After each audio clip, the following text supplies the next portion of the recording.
شباب بحرينيين بيعملوا عظمه، وانا طالع لك النهارده علشان اجيب لك الحاجات النادره. في بوري بعد النفق على اليمين هتلاقي الفود تراك اللي عامل ضجه في البحرين من فتره. وقف وجرب. هجرب دلوقتي معاكم برجر لحم الغزال، ومش بس كده هنجرب كمان برجر لحم الجمال. تعالوا بقى نشوف ده حصل ازاي.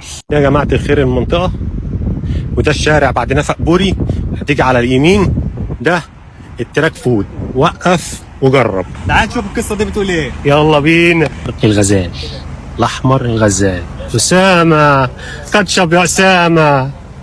عطني عطني يا حب، عطني. سلام بس. سلام. برجر لحم الجمل يا جماعه.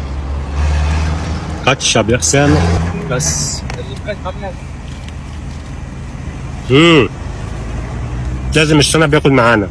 برجر الزنجر يا جماعه اخر برجر معانا، وسامع كمان ان البرجر كلاسيك هو البيست سيلر عندهم.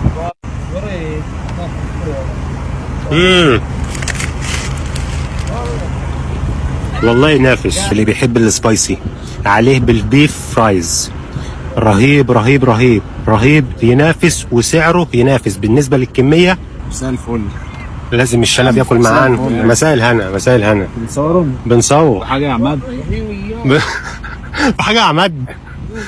دي لحم الجمل. قول لي رايك في الجمل. استنى بس، تعال تعال. وقف وجرب يا جماعه في بوري. وبعد ما خلصنا عند وقف وجرب التست يا جماعه، في فرق.